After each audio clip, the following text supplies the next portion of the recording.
आता पाहणार आहोत मुंबईतल्या आणि पुण्यातल्या बातम्या। ऑटोमॅटिक दरवाजे बंद होणारी लोकल डिसेंबरमध्ये धावणार। सुरुवातीला 2 लोकलची चाचणी, त्यानंतर सर्व लोकल प्रोटोटाइप होणार। लवकरच 238 एसी ट्रेनसाठी निविदा। मुंबईकरांचा प्रवास सुकर करण्यासाठी 15 डब्यांच्या लोकल गाड्या चालवा। रेल्वे बोर्डाचे अध्यक्ष सतीश कुमार यांच्या रेल्वे अधिकाऱ्यांना सूचना। तर ऑटोमॅटिक दरवाजे बंद होणारी लोकल डिसेंबरमध्ये धावणार। मुंबई आंतरराष्ट्रीय विमानतळावर प्रवाशांच्या गर्दीची उच्चांकी नोंद। एप्रिल ते जून काळात 13.6 दशलक्ष प्रवाशांनी केला मुंबई आंतरराष्ट्रीय विमानतळाहून प्रवास। पुणे महापालिका निवडणुकीसाठी प्रारूप प्रभाग रचना नगर विकास विभागाला सादर।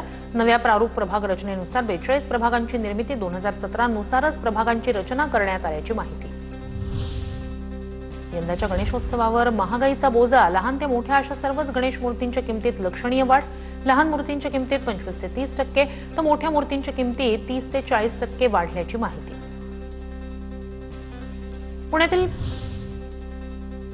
पुण्यातील पोलीस आयुक्तालयात गणेश मंडळांच्या 2 स्वतंत्र बैठकांचं आयोजन।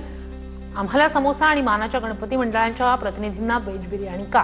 काही मंडळांच्या पदाधिकाऱ्यांचा आक्षेप। पुण्याहून लवकरच आणखी एक वंदे भारत एक्सप्रेस सुरू होणार। पुण्याहून नागपूरला 12 तासात जाता येणार, तर अंतर जास्त असल्यानं स्लीपर कोचची मागणी।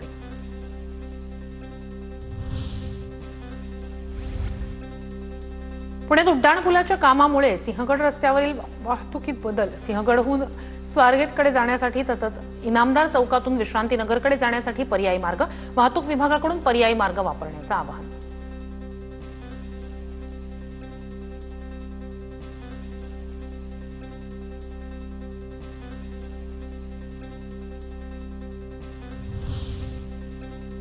गणेशोत्सवासाठी पुण्यातून धावणार 122 लालपरी। कोकणात जाणाऱ्या भाविकांसाठी स्वारगेट आणि पिंपरी चिंचवड आगारात सोय। आणखी जादा बस सोडण्याचं एसटी प्रशासनाचं नियोजन।